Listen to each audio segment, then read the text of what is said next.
Namaste and welcome to Lahari's classes. Welcome back to AP Kaushalam skill test series. ఈ వీడియోలో మనము aptitude and reasoning questions AP Kaushalam skill testలో most రిపీటెడ్గా అడిగిన questions టాపిక్స్ని మనం discuss చేస్తున్నాము విత్ సొల్యూషన్స్. ఇది యాక్చువల్గా పార్ట్ 2 వీడియో. పార్ట్ 1లో ఆల్రెడీ 10 టైప్స్ ఆఫ్ టాపిక్స్ పైన 10 క్వశ్చన్స్ని నేను క్లీన్గా డిస్కస్ చేశాను, ఎక్స్ప్లెయిన్ చేశాను. సో అది చూడని వాళ్ళు ఇక్కడ ఐ బటన్లో వస్తుంది అండ్ కమెంట్ సెక్షన్లో కూడా ఇస్తాను, మీరు చూడండి. సో మనం ఈ లెక్చర్ని అయితే స్టార్ట్ చేసేద్దాము. నేను షార్ట్ కట్స్ కూడా చెప్తాను, జాగ్రత్తగా వినండి. Okay, so let's begin.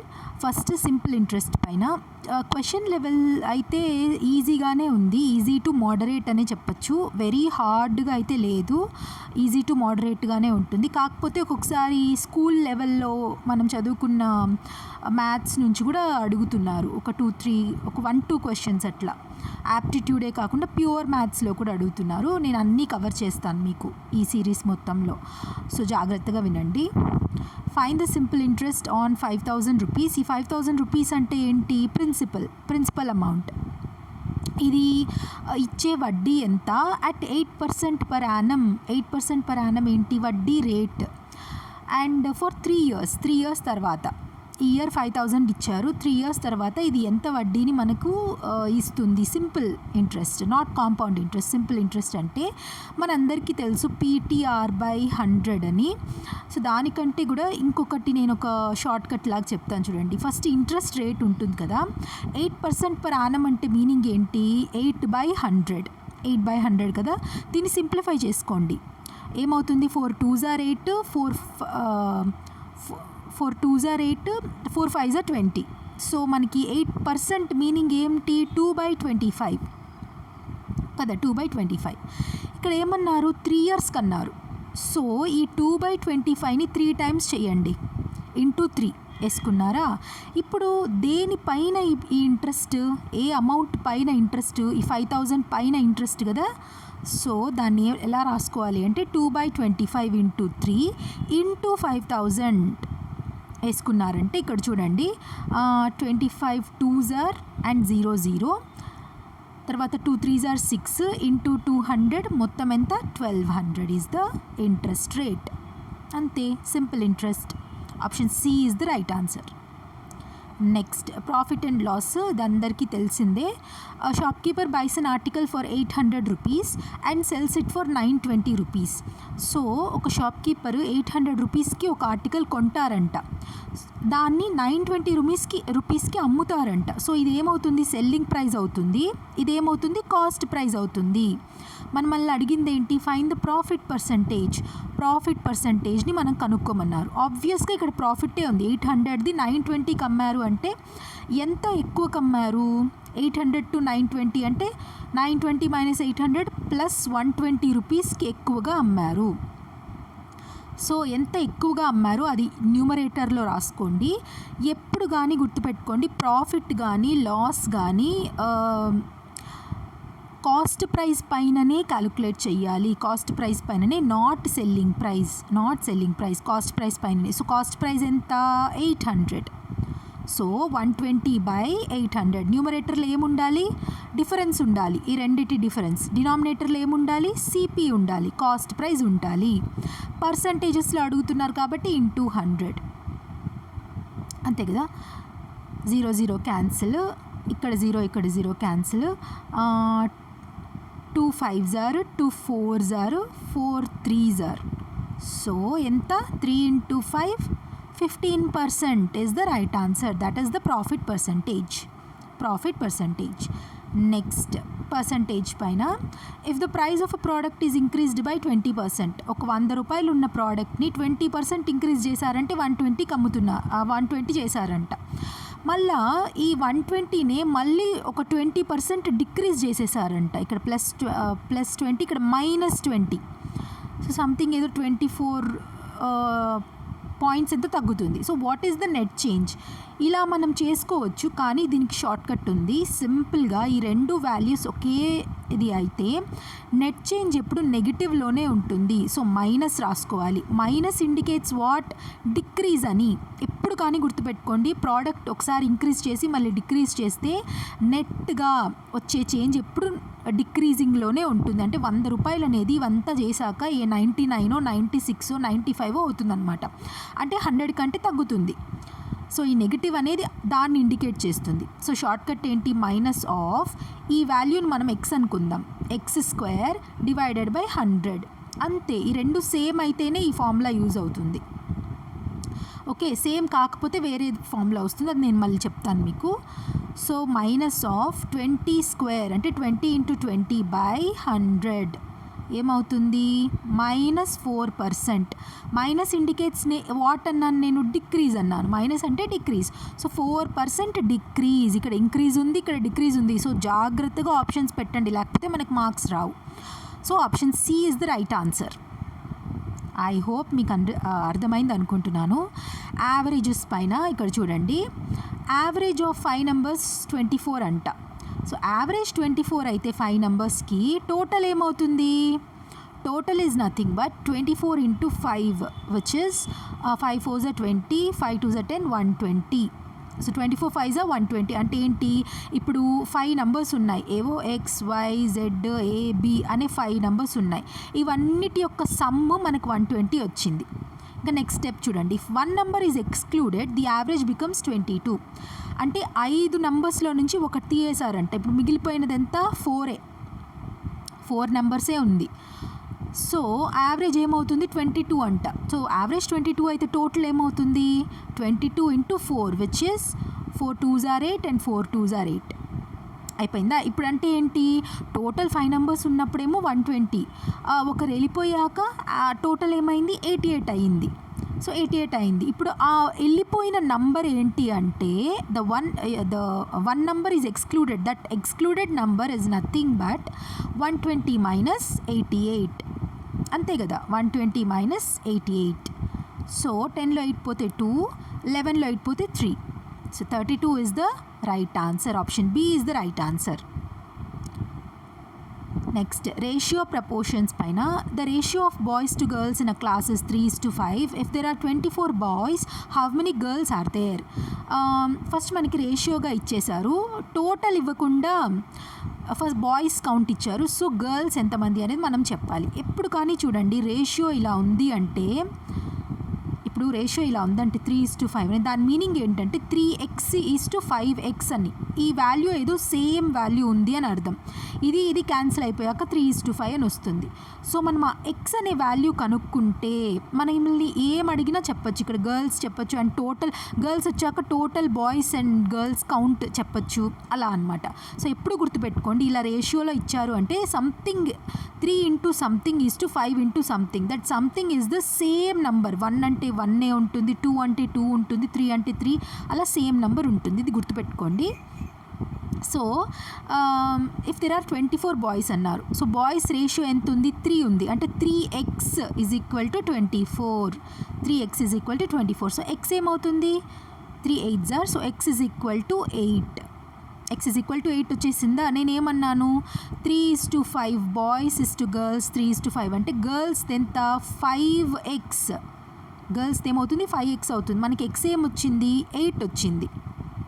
So girls count ఎంత అవుతుంది? 5 × 8, 5 8s are 40. So option C is the right answer. I hope మీకు అర్థమైంది అనుకుంటున్నాను. నేను మీకు ఒక చిన్న హోంవర్క్ క్వశ్చన్ ఇస్తాను, మీరు చేయాలి ప్లీజ్. ఇక్కడ ఏంటంటే జస్ట్ నేను రేషియోని మారుస్తాను. 24 బాయ్సే ఉన్నారు. ఈసారి మనము ఓకే గర్ల్స్ ఇస్తాము, బాయ్స్ కనుక్కోండి.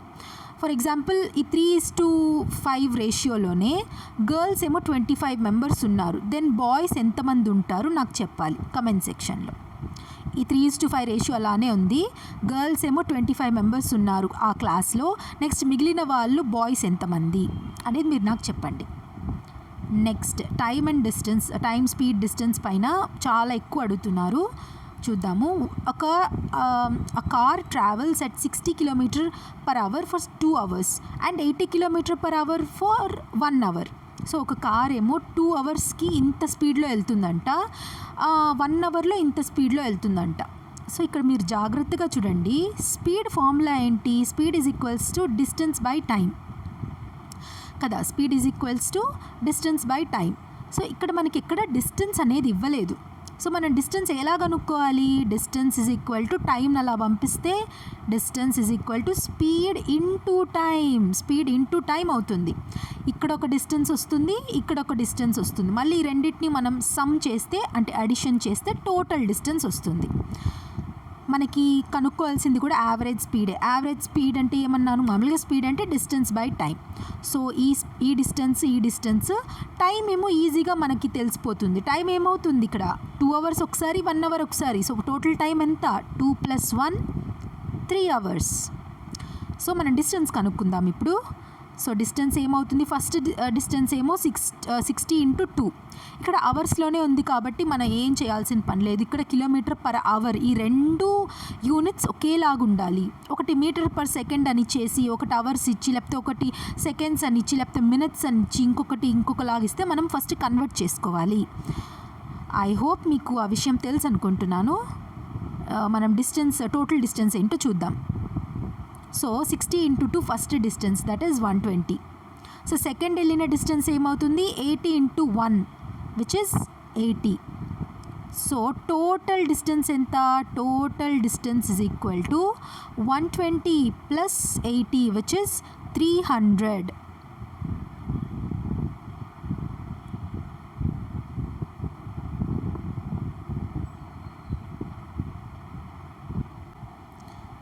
సారీ, ఇక్కడ నేను ఒక మిస్టేక్ చేశాను. 120 + 80 is not 300, it is 200. So total distance ఎంత? 200 kilometers. సో టోటల్ డిస్టెన్స్ వచ్చేసింది మనకు 200 kilometers. అండ్ టైమ్ మనకు తెలుసు 1 hour + 2 hours 3 hours అని తెలుసు. ఇంకేం కనుక్కోవాలి? Simple. Speed is equals to distance by time which is 66.67 km/h. So option B is the right answer. అంతే. నెక్స్ట్ కోడింగ్లో క్యాట్ అనే దాన్ని CAT, క్యాట్ని DBUగా రాశారు. ఇక్కడ మనం జాగ్రత్తగా అబ్జర్వ్ చేస్తే C తర్వాత D వస్తుంది కదా, ABCD అంటే +1 అయింది. A తర్వాత B అంటే ఇక్కడ కూడా +1 అయింది. తర్వాత T తర్వాత U వచ్చింది, T ప్లస్ అంటే TPQRSTU అంటే ఇక్కడ కూడా +1 అయింది. సో డాగ్ ఏమవుతుంది? DOG. డాగ్ ఏమవుతుంది? D తర్వాత వచ్చేది ABCDE వస్తుంది. తర్వాత O తర్వాత వచ్చేది MNOP వస్తుంది. +1 కదా అన్నిటికీ. సో +1. G తర్వాత వచ్చేది GH +1 H. So EPH. Option A is the right answer. అంతే, సింపుల్. నెక్స్ట్ ఎనాలజీలో బుక్ ఏమో మనం బుక్లో నుంచి చదువుకుంటాం, రీడింగ్ చేస్తాం. ఫుడ్ అయితే ఈటింగ్. ఇలాంటి సిల్లీ క్వశ్చన్స్ కూడా అడుగున్నారు. సో జాగ్రత్తగా చూసి కరెక్ట్ ఆన్సర్ పెట్టండి, మార్క్స్ పోగొట్టుకోకుండా. నెక్స్ట్ ఆడ్ వన్ అవుట్ చూడండి. ఇక్కడ ఆడ్ వన్ అవుట్ ఏంటో చూడండి, జాగ్రత్తగా అబ్జర్వ్ చేయండి మీరు. ఇక్కడ ఏం కనిపిస్తున్నాయి? ఏవో స్క్వేర్స్ లాగా కనిపిస్తున్నాయి మనకి. స్క్వేర్స్ లాగా అంటే 11 స్క్వేర్, 12 స్క్వేర్, 13 స్క్వేర్, ఇక్కడ +1 స్క్వేర్ అని బాగా అవుతోంది. కానీ ఇక్కడ 225 వచ్చేసింది. 225 అంటే ఏంటి? 15 స్క్వేర్ +2 అయిపోయింది. కానీ మనకి ఇక్కడ ఏముండాలి? 169 పక్కన 14 స్క్వేర్ ఉండాలి, అంటే 196 ఉండాలి. 196 లేదు, 225 ఉంది. So odd one out is nothing but 225. So నేను ఆప్షన్స్గా ఇవ్వలేదు, సారీ, ప్రింటింగ్ మిస్టేక్.